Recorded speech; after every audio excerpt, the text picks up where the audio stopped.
Bon réveil à vous, à l'écoute de RFI, il est 6h30 à Paris, 5h30 à Libreville et à Kinshasa. Alexis Guilleux. Bonjour à tous. À la une, les derniers rassemblements politiques au Gabon avant la fin de la campagne électorale. La présidentielle, c'est demain. Jean Ping bénéficie d'un nouveau ralliement. Ses partisans se sont réunis hier dans la capitale Libreville. Vous entendrez également le président Ali Bongo, candidat à sa réélection. Il vante son bilan et répond aux attaques de l'opposition. Ali Bongo, invité de la rédaction dans 15 minutes. Au sommaire également la crainte d'un effet d'annonce en République démocratique du Congo. Les prisonniers politiques devant être libérés depuis une semaine sont toujours derrière les barreaux. Une partie de l'opposition refuse toujours de participer aux travaux préparatoires du dialogue politique tant que ces libérations ne sont pas effectives. Au Burundi, le service national de renseignement épinglé par un rapport de la société civile qui dénonce une dérive ethniciste du SNR. Et puis au Tchad, la justice a classé sans suite l'affaire de la disparition des militaires, mais l'opposition peut toujours relancer le dossier auprès d'un juge d'instruction. Dernières heures donc de campagne électorale au Gabon. Elle se termine ce soir à minuit, ultime journée avant le vote organisé demain samedi. Ils ne sont plus que 10 candidats depuis le ralliement hier de Roland Désiré Mbinko à la candidature de Jean Ping, annoncé comme le grand rival du président sortant Ali Bongo. Les 10 candidats organisent donc aujourd'hui leur dernier rassemblement avec l'objectif de convaincre les électeurs encore indécis. Des meetings très nombreux autour de la capitale Libreville. L'opposition s'est notamment réunie au carrefour Kanté-Ozangué. Reportage Sébastien Nemeth avec Boris Vichit. Dans ce quartier réputé proche de l'opposition, ils sont plusieurs centaines à réclamer la fin de la dynastie Bongo. Gypsy est militante de Casimir Oyemba, mais elle votera Jean Ping, pour qui elle voue désormais un quasi-culte. Franchement, c'est comme si on m'avait mis devant Dieu, comme si le Seigneur était descendu des cieux. Je suis à l'Union nationale, j'en suis fier d'être aux côtés de Jean Ping. Et le président Oyemba, il est fier d'être aux côtés de Jean Ping. Thierry, lui, n'a pas de mots assez durs pour juger le bilan d'Ali Bongo. J'aurais préféré 1000 fois l'ère Bongo père. Ali fils, en matière d'infrastructure, rien ne marche. Il n'a pas été concret. Moi, je dis que le bilan d'Ali est complètement nul. Ça vaut rien. Les Gabonais n'ont fait que connaître un taux de croissance en matière de chômage par excellence. Regardez Port-Gentil, maison allouée, maison allouée, maison allouée. Hugues, lui, est enseignant. Il reconnaît que son salaire a été revalorisé durant le septennat, mais selon lui, cette hausse compense seulement l'inflation. Il attend désormais la fin de l'ère Bongo. De voir quelqu'un d'autre arriver au pouvoir, nous montrer de quoi il est capable. Et s'il n'est pas bon, il n'est pas dit que Jean Ping va faire mieux. Non, mais au moins s'il ne fait pas mieux, on l'enlève et quelqu'un d'autre arrive. C'est de ça qu'on a besoin. Dernière étape de campagne cet après-midi dans la capitale par un grand meeting avenue Jean-Paul II. Boris Vichit, Sébastien Nemeth, Libreville, RFI.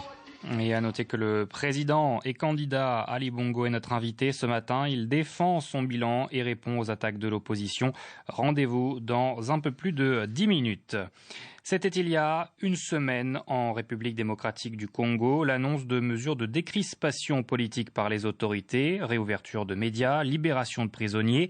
Mais une semaine plus tard, les prisonniers en question, Fred Boma, Yves Makwambala, Christopher Ngogne et Jean-Marie Kalonji sont toujours derrière les barreaux et les médias n'ont pas rouvert leurs portes. Le mouvement citoyen La Lucha craint donc un effet d'annonce. À Kinshasa, Sonia Rollet. Ghislain Mouiwa a été libéré par une mesure de grâce présidentielle à quelques jours de la fin de sa détention, c'était le mois dernier. Première des mesures présentées comme mesure de décrispation avec l'opposition.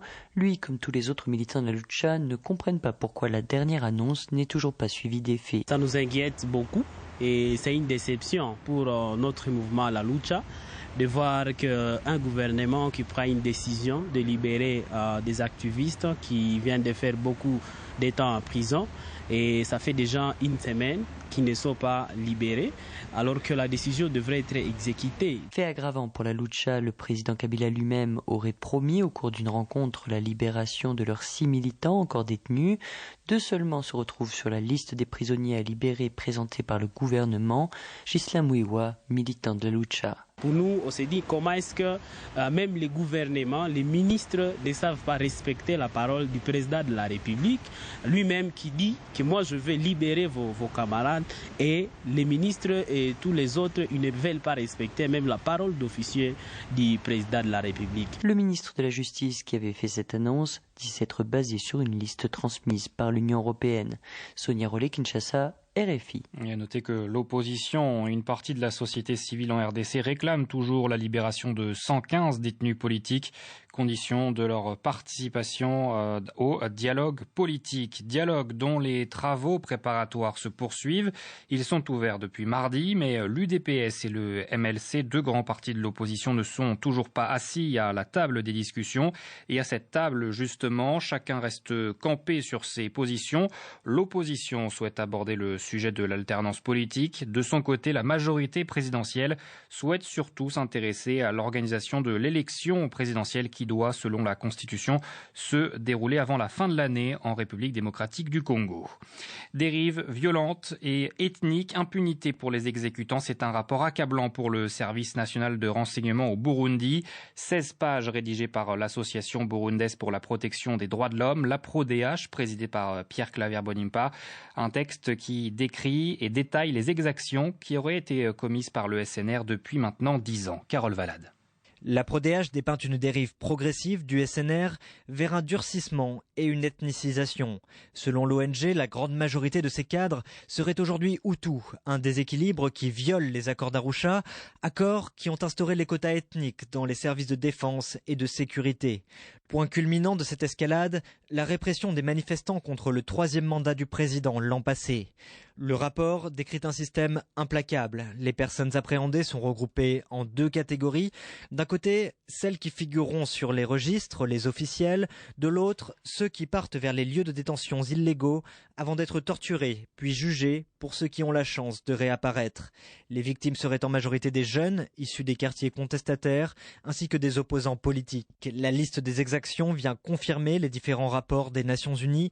Assassinats, torture ou disparition forcée, le rapport désigne nommément 13 cadres du SNR, tous accusés d'être les commanditaires ou les exécutants. Ils jouissent d'une impunité totale, selon la PRODH. Plus grave encore, certains auraient été promus ou récompensés.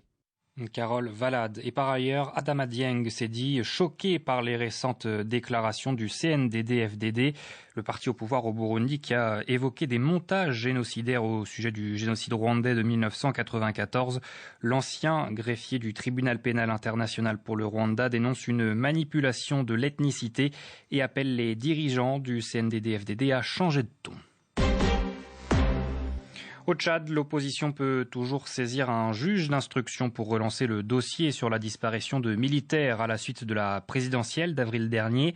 Une affaire classée sans suite par le procureur Al-Gassim Kamis qui dit n'avoir rien trouvé. Au lendemain de la présidentielle, plusieurs dizaines de militaires tchadiens manquaient à l'appel. Plusieurs candidats de l'opposition et des associations de la société civile accusent le pouvoir de les avoir fait disparaître parce qu'ils n'auraient pas voté en faveur du président Idriss Déby. Les précisions de Jean-Jacques Louarn. Tout d'abord, rappelons que l'enquête n'a porté que sur 5 cas sur les dizaines de cas de militaires ou policiers portés disparus déplacés notamment dans l'extrême nord à Wou. Enfin, l'enquête a été menée de bout en bout par le parquet, comme le souligne Alain Kagombe, avocat à la Cour. Monsieur le procureur de la République a procédé à un classement sans suite à la plainte déposée par monsieur le procureur de la République. Le procureur de la République a décidé de classer sans suite la procédure qu'il a lui-même ouverte. Si les cas sont avérés où il y a des parties civiles qui décident de saisir la justice, ils peuvent donc déposer normalement une plainte, soit devant le procureur lui-même, ou alors de saisir tout simplement un juge d'instruction par une plainte avec constitution de partie civile. S'il y a des parties civiles lésées qui ont tout simplement peur, personne ne peut se plaindre à leur place. Donc le dossier n'est pas clos, c'est la conviction de certains opposants qui ont mis l'affaire sur la place publique. Ainsi, Saleh Kebzabo réaffirme ici, je cite, que des militaires sont bien morts et d'autres disparus. Pravin Gordhan n'est pas sous le coup d'une inculpation en Afrique du Sud. Le président Jacob Zuma a tenté de rassurer alors que le ministre des Finances a refusé de se rendre à la police. Pravin Gordhan est soupçonné d'avoir supervisé l'espionnage d'hommes politiques sud-africains, dont le président Zuma en personne, alors qu'il était à la tête du fisc en Afrique du Sud. Plusieurs personnalités se sont réunies à Pretoria en soutien au ministre des Finances et dénoncent une affaire montée de toutes pièces pour prendre le contrôle des finances de l'État. Alexandra Branjon. Les menaces qui pèsent sur Pravin Gordhan ont provoqué une levée de boucliers. Une vingtaine de personnalités s'est rassemblée hier devant le bureau des Hawks à Pretoria en soutien au ministre et ses 4 collègues convoqués par la police. Pour Johan Kriegler, ancien juge de la Cour constitutionnelle, il s'agit d'intimidation. Non seulement ces accusations sont complètement infondées, mais la façon dont elles ont été présentées est clairement calculée pour ternir l'image de ces individus. Les Hawks ont visiblement beaucoup de travail, mais ils poursuivent de fausses accusations contre des gens comme Gordhan et ne font pas leur travail.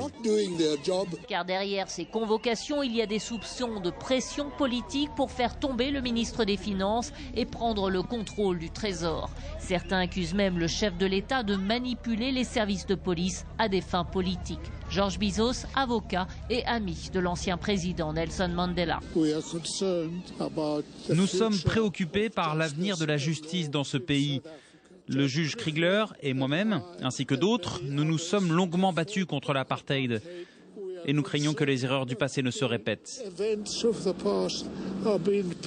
Soutien également des milieux financiers pour qui Pravin Gordhan assure une certaine stabilité économique et dont le départ aurait des conséquences catastrophiques pour l'économie du pays.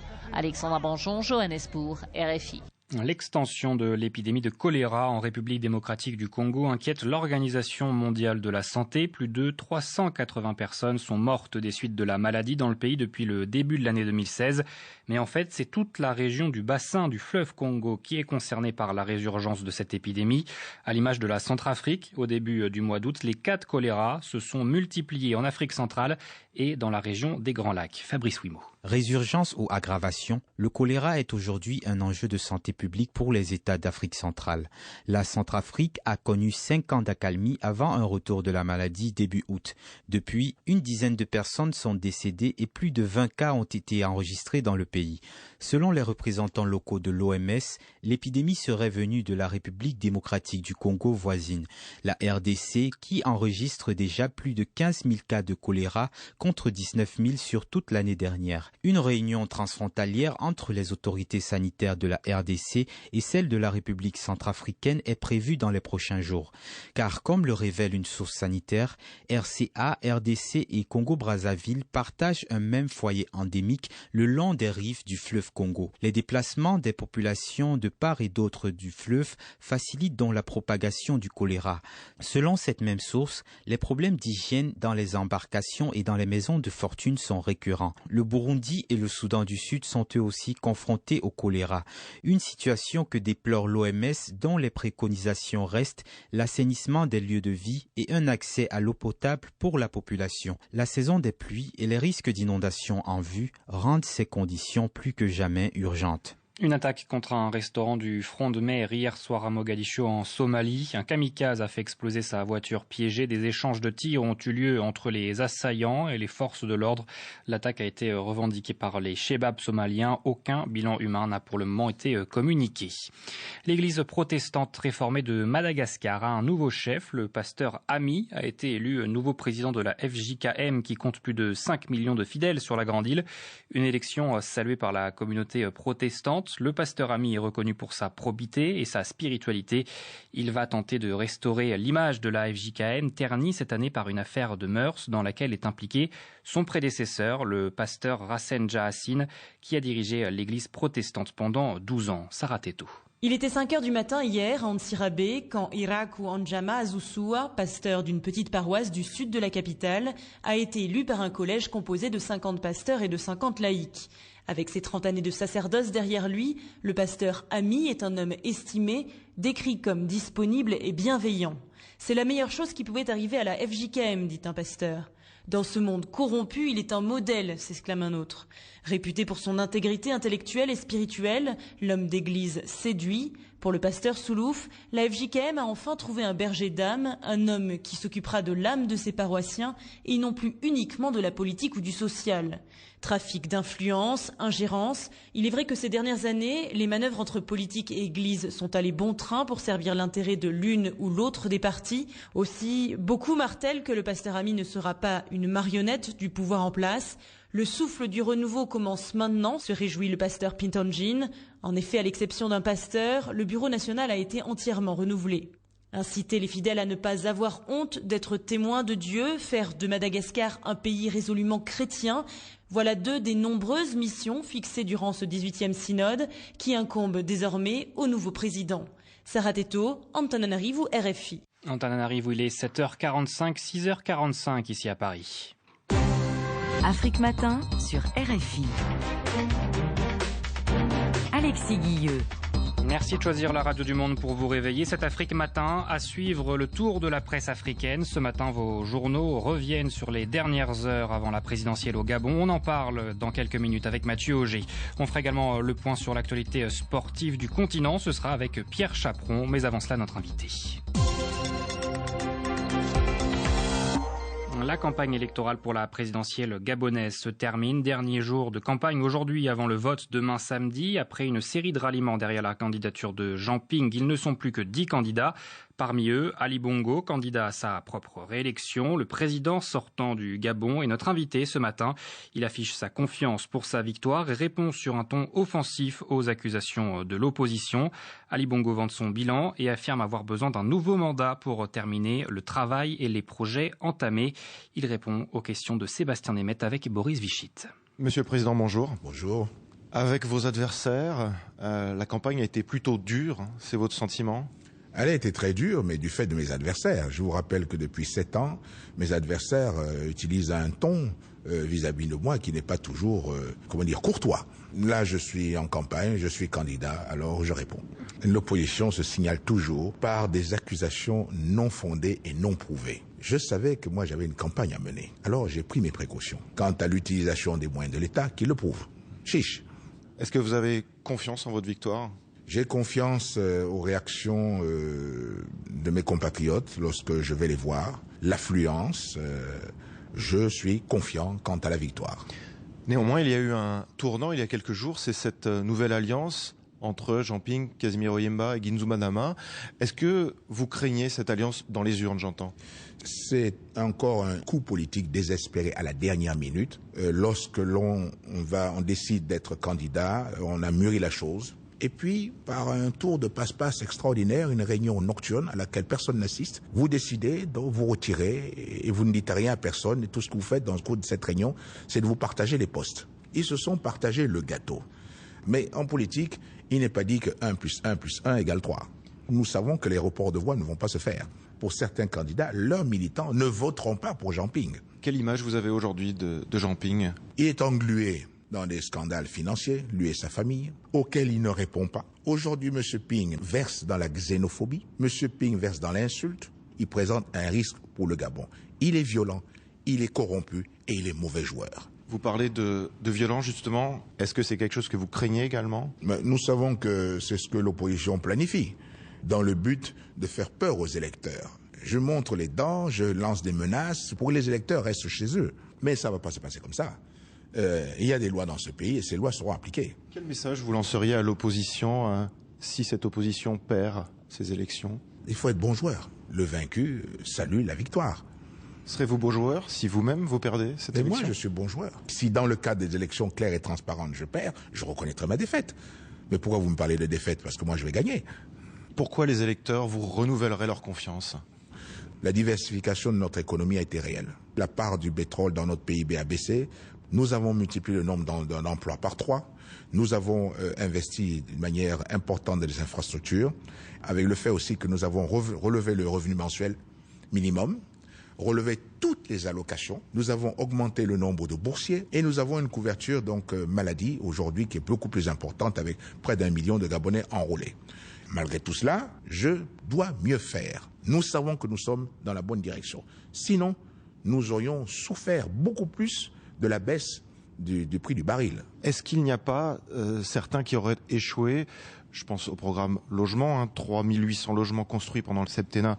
Le déficit de logement au Gabon est près de 200 000. Nous étions sur les logements, nous aurions dû en construire 35 000, nous en avons construit 3 000 et 13 000 sont en construction. Nous sommes à la moitié de l'objectif que nous avons fixé nous-mêmes, qui était certes un objectif ambitieux.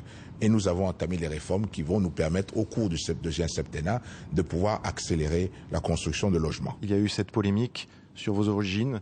Qu'est-ce que vous répondez à ceux qui vous attaquent, notamment à votre cousin, qui vous dit que vous n'êtes arrivé au palais qu'en 1968. La question, c'est où étiez-vous les premières années de votre enfance? C'était mon cousin, où est-ce qu'il était, lui? Moi, je ne suis pas un fantôme. J'ai quitté le Gabon à l'âge de 5 ans et j'ai vécu en France. En France, ce serait extraordinaire qu'on ne retrouve pas ma trace. Ils sont allés chercher mon acte de naissance, ils l'ont trouvé à Nantes. Mais alors, qu'ils attaquent l'administration française pour complicité. Moi, au moins, on retrouve mon acte de naissance.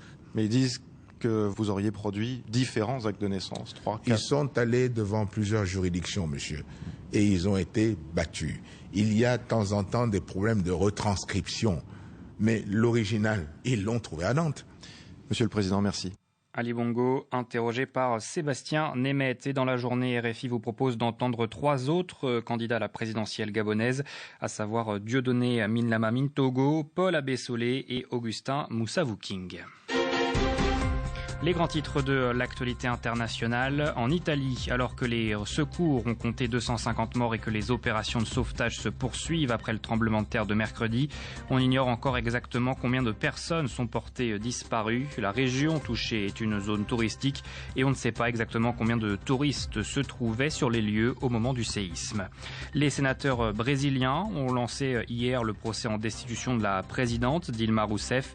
Elle est jugée par les parlementaires accusés d'avoir maquillé les comptes publics. Le verdict devrait être rendu en milieu de semaine prochaine. Hier, le président du tribunal a appelé les sénateurs à laisser de côté leur position idéologique et partisane. Et puis la Syrie et un accord sur l'évacuation de milliers de rebelles et de civils à Daraya, tout près de la capitale Damas. Daraya qui est l'une des premières villes à s'être soulevée contre le régime de Bachar al-Assad. Elle était assiégée depuis 2012.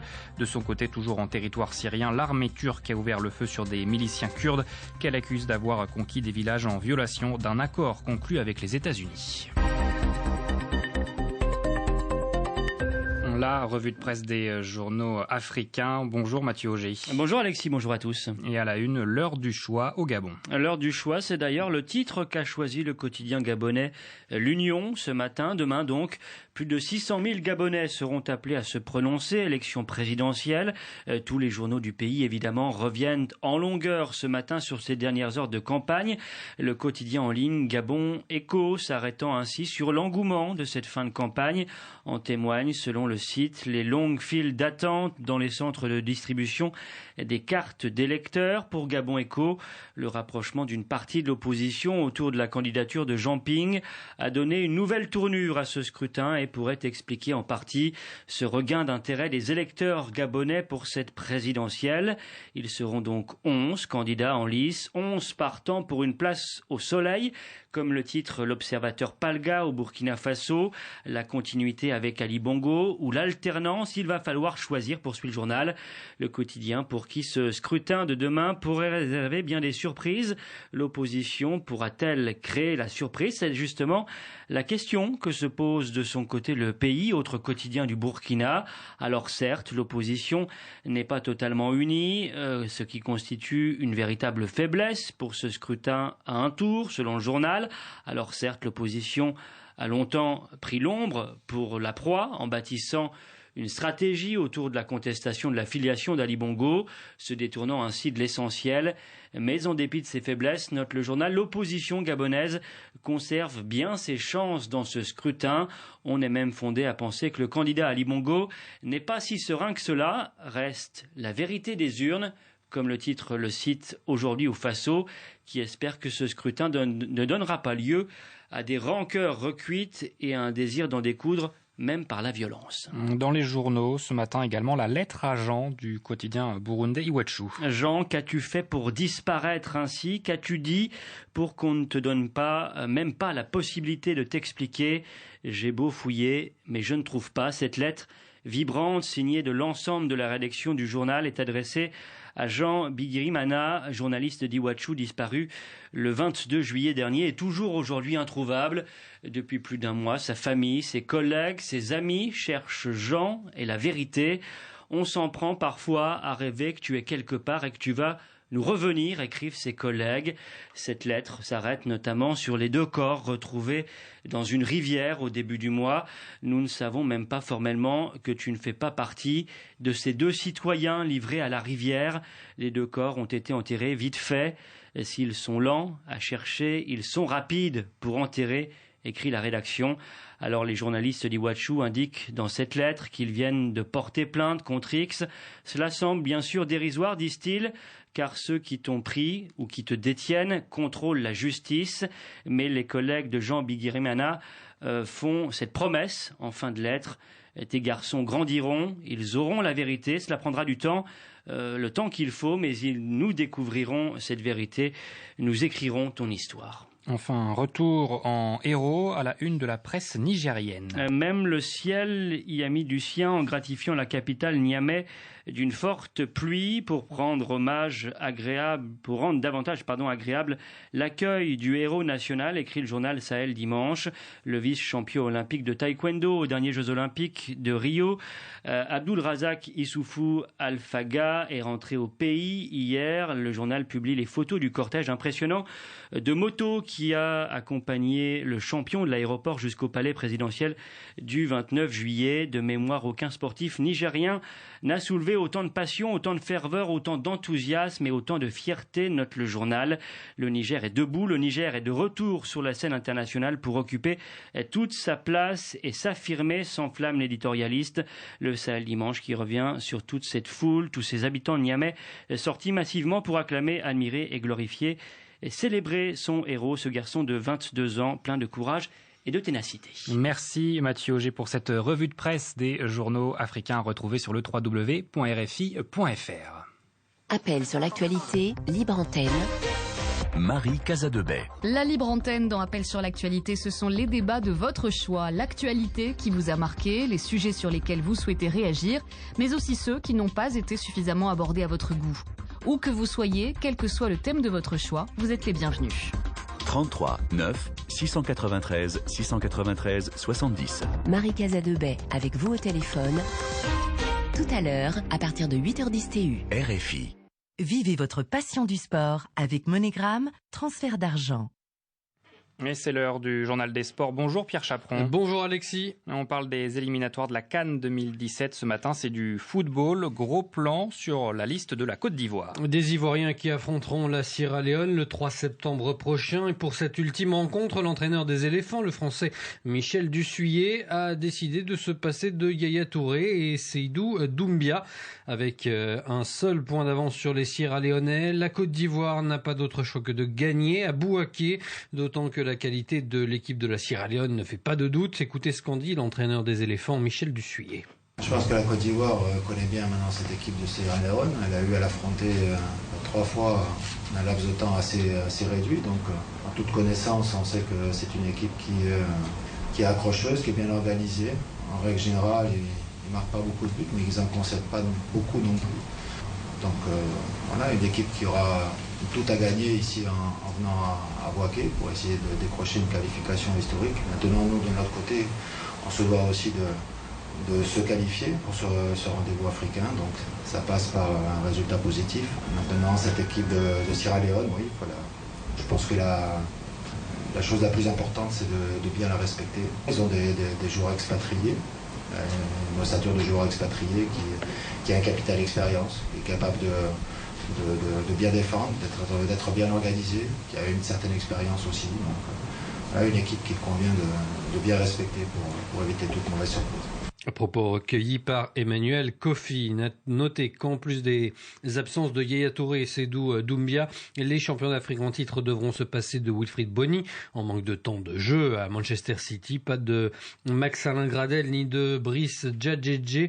En revanche, Serge Aurier est bien là 5 mois après sa dernière sélection. Direction le Kenya à présent, rififi entre le comité olympique et le gouvernement. Dopage, cafouillage administratif, affaire de vol présumé de tenue sportive officielle, le comité olympique kényan vit des heures difficiles. Résultat, le ministre des Sports du Kenya, Hassan Warlow, a annoncé hier la dissolution du comité olympique kényan. Réponse du secrétaire de ce comité olympique. Son organisation dépend du comité international olympique et non du gouvernement kényan. Bref, belle ambiance. Et on termine avec de l'athlétisme, la réunion de Lausanne, 11e étape de la Golden League. Notez les performances de l'Ivoirien Ben Youssef Meïté qui prend la 2e place du 100 mètres. Sur le 800, la Burundi burundaise Francine Niyonsaba l'a emporté sans trop de problèmes. Merci Pierre Chaperon pour ce journal des sports. Prochain journal dans quelques secondes sur RFI. Le journal des sports Afrique vous a été proposé par MoneyGram Transfert d'argent. Plus de 30 000 points de vente MoneyGram à votre service partout en Afrique. MoneyGram,